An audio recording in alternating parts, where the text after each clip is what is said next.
Paris, c'est une ville merveilleuse. Elle est connue dans le monde entier. On l'a vu à l'occasion des Jeux Olympiques et Paralympiques. Ça a été une formidable fenêtre de visibilité. On sait déjà que c'est la ville la plus visitée au monde, qu'elle est immensément appréciée pour son histoire, pour son patrimoine, et puis aussi sur une qualité de vie très singulière, une alchimie très particulière. Mais face à ça, il y a aussi des défis immenses. C'est que souvent, Paris, qui doit être la ville des possibles, ressemble un peu à la ville de l'impossible, c'est-à-dire qu'on a peur de ne pas pouvoir y rester parce que c'est trop cher, parce que c'est trop dur. Et donc, d'une certaine manière, je voudrais essayer de travailler à faire en sorte que chacun puisse se projeter dans l'avenir, se projeter pour soi-même, se projeter pour ses enfants.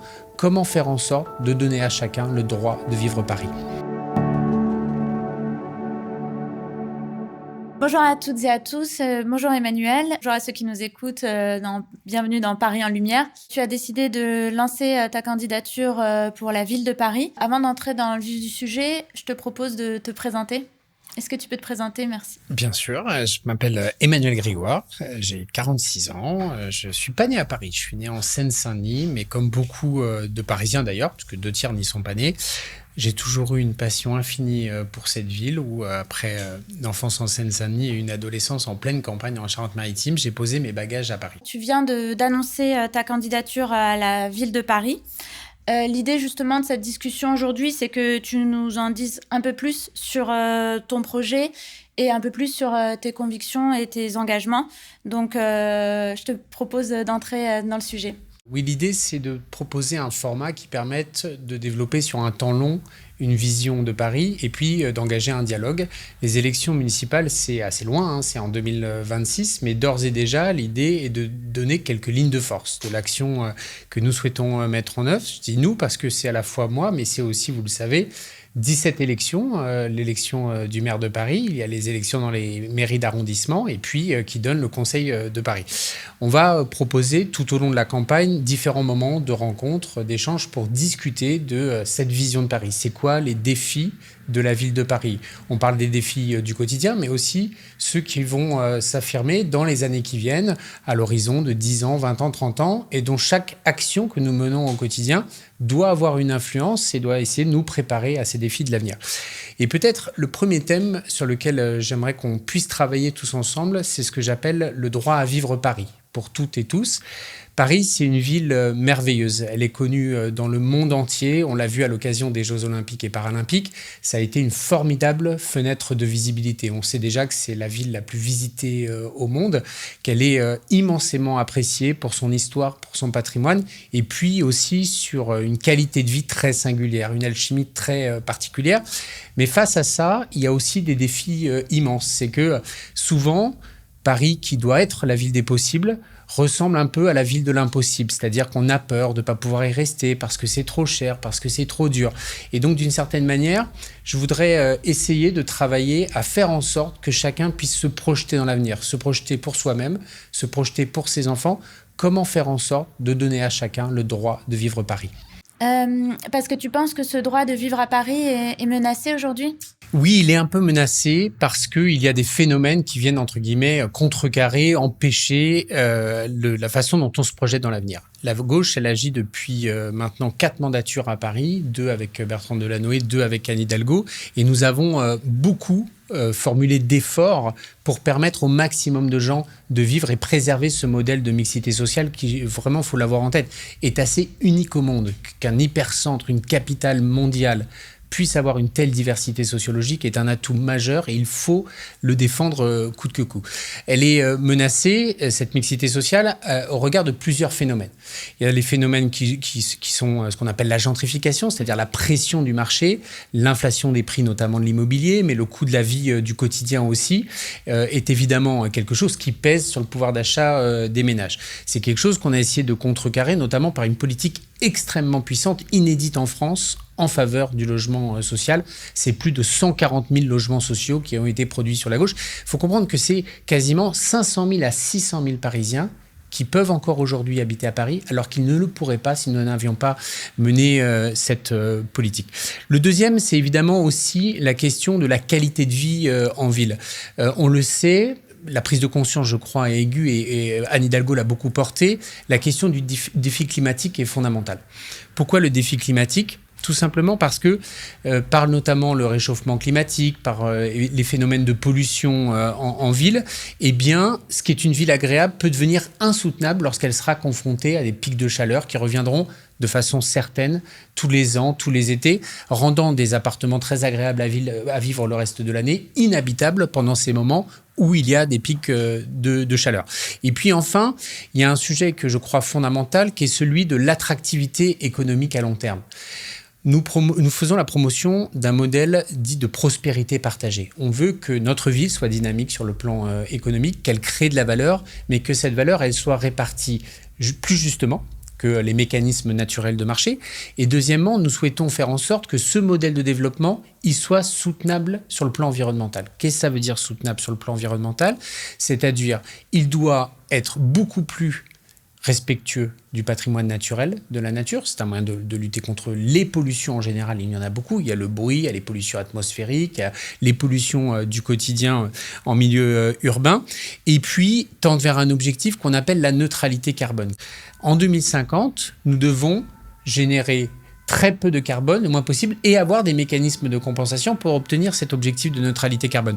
C'est à ce prix-là que nous arriverons à construire des métropoles qui soient résilientes, qui soient durables, qui soient soutenables sur le long terme. Ce sont évidemment des défis immenses. Nous avons commencé à les relever, mais nous devrons encore beaucoup faire pour dessiner l'avenir de nos villes. On entend dire que beaucoup de Parisiens quittent la ville, que Paris est une ville qui est en train de se vider. Est-ce que c'est une réalité ? Alors non, ce n'est pas tout à fait une réalité, ou plutôt il faut prendre un peu de hauteur sur ces sujets pour bien comprendre les enjeux. D'abord, Paris a été historiquement toujours une ville très dynamique sur le plan démographique et peut-être on l'a oublié, mais Paris a été beaucoup plus remplie qu'elle ne l'est aujourd'hui. Paris, ça a compté presque 3 millions d'habitants dans les années 20. 3 millions d'habitants, après ça a décru, c'est remonté après la Seconde Guerre mondiale jusqu'à 3 millions d'habitants.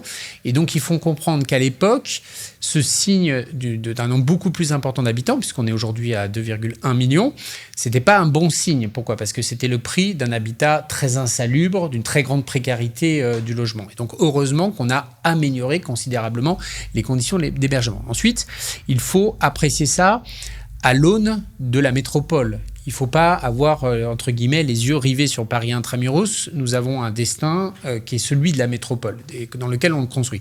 Et Paris reste une ville d'une immense densité quand on la compare aux grandes villes du monde. Moi, je pense que ce qui est bien, c'est de raisonner sur une forme de stabilisation démographique. Ce n'est pas la peine de vouloir mettre beaucoup plus de gens, parce qu'il y en a déjà beaucoup. Mais par contre, il faudrait effectivement être attentif à ce qu'il n'y ait pas un déclin démographique. Le déclin démographique, il est, contrairement à ce qui est raconté notamment par les oppositions, il n'est pas lié au fait que les gens quittent Paris parce qu'ils n'aiment pas Paris. Ils quittent Paris précisément sous l'effet de l'inflation immobilière et sous le fait qu'il y a de moins en moins de logements disponibles. C'est-à-dire qu'en dépit des efforts de construction massifs que nous avons faits depuis 2001 à Paris, eh bien, il y a une contraction du stock de logements parce qu'on détourne des logements de leur usage d'habitat principal au profit d'autres usages. Et quand vous avez un appartement qui avant hébergeait des Parisiens permanents, qui maintenant est devenu une résidence secondaire, qui maintenant est devenu un meublé touristique, eh bien, ce sont des habitants en moins pour aller dans les écoles. Et puis, il y a des facteurs démographiques qui sont un peu structurants et qu'il faut apprécier sur le long terme. Les plus grands déterminants de l'évolution de la population parisienne, c'est des choses qui sont très intimement liées à la vie quotidienne. C'est le taux de natalité, d'un côté, c'est le taux de mortalité. Il faut savoir que comme le taux de mortalité, on recule l'âge moyen de décès, eh bien, ça a un impact. Pourquoi ? Parce qu'on occupe les logements plus longtemps qu'avant. Et donc, ce sont des phénomènes structurels qu'il faut prendre en compte sans paniquer. Et vraiment, moi, ce qui m'intéresse, c'est les effets spoliatifs sur le nombre de logements disponibles. Si vous diminuez le nombre de logements disponibles, vous diminuez les habitants. Et puis, il y a aussi des évolutions de la société qui ont un impact sur la vie quotidienne. En particulier, c'est, je pense, une trajectoire de vie que tous les Parisiens ou presque connaissent dans leur vie, c'est qu'à un moment donné, on se sépare. Et donc, quand on est 2 parents avec 2 enfants dans un appartement et qu'on se sépare, avant de refaire sa vie, etc., eh bien, ça a un impact sur, évidemment, ce qu'on appelle le taux de familles monoparentales, qui est très important à Paris et plus important qu'ailleurs, qui est un phénomène sociétal majeur que nous devons prendre en compte. Et c'est aussi sur ces choses-là que nous devons agir pour, en gros, inciter les Parisiens à faire des enfants s'ils le souhaitent, mais en tout cas leur donner des perspectives qui ne soient pas celles de la contrainte. Deuxièmement, à accompagner nos aînés, y compris dans leur mutation mobilière, c'est-à-dire qu'en gros, ils puissent quitter leurs appartements parce qu'ils trouvent de nouveaux hébergements plus adaptés aux besoins de chaque âge. Eh bien, c'est sur tous ces leviers-là qu'on agira. Je pense que il est raisonnable de travailler à une projection de stabilisation démographique à l'horizon 2050. C'est sur cette hypothèse-là, notamment, que nous avons bâti le PLU bioclimatique. Et il faut savoir que c'est fondamental parce que avant de savoir combien de logements on veut construire, combien on veut transformer, etc., la question de l'évolution démographique que nous pensons souhaitable pour notre ville est fondamentale. J'aimerais revenir sur la notion de vie quotidienne que tu as évoquée. Est-ce que Paris fait encore rêver les Parisiens? J'entends justement en tant que ville du quotidien, puisqu'on sait qu'elle fait rêver les touristes, et on l'a vu notamment justement dans le cadre des Jeux Olympiques et Paralympiques. Elle peut faire rêver les plus fortunés. Qu'en est-il? Est-ce qu'elle est habitable pour tous les Parisiens? Alors, je pense que Paris est effectivement une ville qui fait rêver partout dans le monde. On la rêve pas forcément pour les mêmes motifs. C'est pas pareil de rêver une ville parce qu'on rêve de s'y projeter en week-end amoureux, pour des vacances et d'y vivre au quotidien. Et je crois que les Parisiens ont une affection infinie pour leur ville. Simplement, comme ils y vivent chaque jour, ils en éprouvent plus les contraintes du quotidien. Et où qu'on vive dans le monde, on a des bons et des mauvais côtés. Et d'ailleurs, tout notre travail, c'est de certaine manière d'arranger le quotidien, de faciliter le quotidien et faire en sorte que chacun puisse profiter de la ville. Et incontestablement, Paris, c'est pas pareil d'en profiter quand on est riche et qu'on a du temps ou quand on est moins riche et qu'on n'a pas de temps. Et la question du droit à vivre la ville, elle est fondamentale. La question du temps à soi, elle est fondamentale et trop de gens m'en semblent en partie privés aujourd'hui, en dépit des efforts très importants que nous avons fournis à la ville pour offrir des grands services publics puissants qui aident, entre guillemets, à profiter du quotidien de la ville. Je pense notamment en matière de sport, en matière de culture, en matière d'activités périscolaires. Et donc, effectivement, l'un de mes sujets est de rendre la ville moins dure pour ceux pour lesquels elle est dure. Et c'est l'un des thèmes sur lesquels je voudrais travailler dans l'avenir. Et puis, je crois que beaucoup le savent, j'ai une obsession pour le quotidien parce que dans les grands désordres de la vie, c'est ce qui fait que le quotidien est agréable, soutenable ou parfois très agaçant. Et donc cette attention au quotidien, elle est fondamentale. Elle se niche évidemment dans 1000 sujets. Elle se niche dans la propreté de l'espace public, dans la gestion de l'espace public. Elle se niche dans la lutte contre les incivilités. La sécurité est un thème qui m'importe énormément. Tout ce qui fait que finalement on est bien au quotidien et que quand on sort dans la rue, on n'a pas d'autre souci que de flâner, d'aller à ses occupations sans avoir de charge mentale excessive. Et puis, un thème très ancien à Paris et sur lequel il faut continuer à beaucoup travailler, c'est la question de la cohabitation dans l'espace public. Paris, c'est merveilleusement foisonnant d'initiatives, de fêtes, de restaurants, etc., puis de conflits de mobilité entre les voitures, les vélos, les bus, les trottinettes, etc. Et il faut simplement remettre le respect au cœur de l'organisation de l'espace public, faire en sorte de mieux s'accepter les uns les autres, mieux se tolérer, mieux respecter les règles et du coup verbaliser quand ce n'est pas le cas. Et je pense que cet effort-là, il est à portée de main parce que finalement, ce que tout le monde attend pour soi, chacun en fait de même et qu'on arrivera à trouver les solutions collectives en articulant de la prévention, de l'éducation et de la sanction quand c'est nécessaire pour faire en sorte d'apaiser un petit peu l'espace public. Les façons de vivre la ville sont justement très diverses. La ville peut même apparaître comme étant fragmentée. Comment on fait pour recréer du lien justement dans cette ville diverse et qui peut apparaître aussi parfois comme étant inégalitaire ? Alors, d'abord, la diversité de la ville, c'est fondamentalement sa plus grande richesse. Et l'une des plus grandes richesses de Paris, c'est précisément d'avoir de multiples cordes à son arc. C'est-à-dire que c'est une ville très attractive sur le plan économique, très attractive sur le plan touristique, mais qui a aussi une vraie vie de quartier, qui a des services publics extrêmement puissants, qui a une vie culturelle unique au monde. Je ne sais pas si les gens mesurent la chance que nous avons à Paris concernant l'offre culturelle, qu'elle soit publique ou privée. Et effectivement, la cohabitation de tout cela n'est pas simple. Et c'est notre rôle de la dénouer. C'est-à-dire qu'à la fois, on veut flâner, profiter de la ville, respirer, moins de voitures, et en même temps, les artisans veulent pouvoir circuler, les taxis veulent pouvoir travailler, les personnes à mobilité réduite veulent pouvoir utiliser les bus et la voiture quand ils n'ont pas le choix de façon fluide. Notre travail à nous, c'est de l'articuler en essayant d'ajuster, en faisant en sorte qu'il n'y ait pas d'une priorité qui mange entre guillemets tout le reste, faire en sorte d'accompagner tous ces secteurs-là, parce que cette diversité, non seulement elle est une richesse pour Paris, mais elle est à la condition de la protection d'un modèle unique de vie du quotidien. Tout ce qui est le plus admiré dans le monde à Paris, il faut bien avoir en tête que c'est pas seulement ses monuments, c'est pas seulement évidemment son patrimoine exceptionnel. Quand les touristes viennent à Paris, ce qui est consacré par plusieurs émissions, plusieurs évidemment feuilletons ou productions cinématographiques sur Paris, je crois que ce qui frappe le plus les touristes quand ils viennent à Paris, c'est sa vie de proximité, sa vie du quotidien. C'est les commerces qu'il y a partout emplis d'immeubles, c'est le sentiment que la vie fourmille, la vraie vie fourmille autour des touristes et qu'on est comme touriste plongé dans un univers qui vit vraiment autour de soi. Et ça, c'est assez unique au monde. Il y a plein de villes dans le monde qui ont un patrimoine magnifique, mais quand vous y allez, ce sont des villes qui ont été transformées au profit des touristes. Et donc, moi, si je suis très soucieux, évidemment, de la qualité d'accueil des touristes, parce que c'est un moment, évidemment, un moment de fierté pour les Parisiennes, pour les Françaises et les Français, mais je veux aussi faire attention à ce que ce ne soit pas au détriment de la qualité de vie des Parisiens au quotidien, poursuivant les efforts que nous avons menés depuis de très nombreuses années. Paris apparaît encore comme un bastion de solidarité, de tolérance. Comment on fait pour préserver ces valeurs et justement cet art de vivre à la parisienne à l'avenir ? C'est une question fondamentale parce que Paris, c'est pas pour rien qu'on l'appelle la ville lumière. Et si on l'appelle la ville lumière, ce n'est pas seulement parce que c'est la première qui a été massivement équipée en électricité au 19e. Cette notion de ville lumière, elle a cranté dans l'histoire parce que Paris a toujours été une ville refuge, une ville de la défense des droits humains.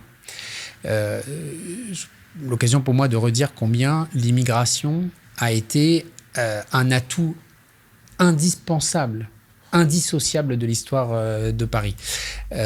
Paris, c'est une confluence des mondes. Paris, c'est une confluence des cultures du monde dans lequel on a, pendant des siècles et des siècles, accueilli des vagues d'immigration partout dans le monde, que ce soit des immigrations économiques, que ce soit des migrations qui voulaient échapper aux persécutions, que ce soit des migrations par attractivité culturelle, artistique, en matière d'ingénierie et de dynamisme économique.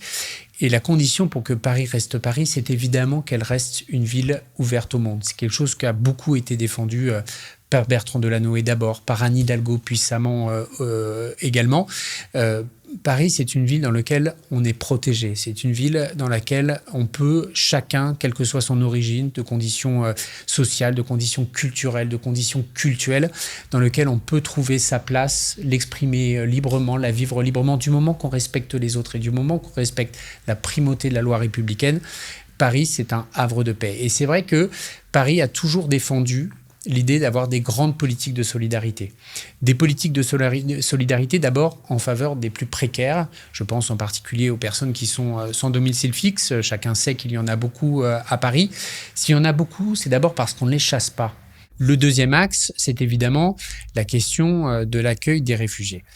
Il serait très facile de dire que ce n'est pas la vocation de la ville, ce n'est pas sa mission première.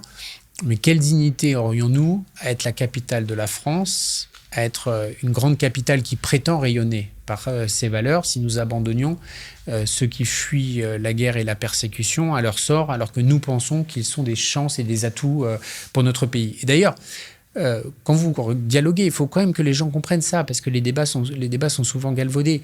Beaucoup de ces réfugiés qui arrivent en France sont des diplômés de leur propre pays, qui fuient la précarité économique, qui fuient la précarité la persécution, la guerre, qui ont souvent sur le trajet perdu plusieurs de leurs proches au cours de ces traversées immondes. Et donc non seulement c'est un sujet plus national, mais évidemment Paris a un rôle a quelque chose à dire en la matière de fondamental. Il faut évidemment travailler avec les pays en matière de développement, de coopération, mais il faut aussi que nous assumions notre rôle historique en matière de modèle d'intégration, de modèle d'inclusion, parce que je crois que s'y joue beaucoup là aussi de notre identité, de nos valeurs et de ce qui fait la force historique de Paris. Il faudra en la matière renforcer les moyens en matière de lutte contre la grande précarité.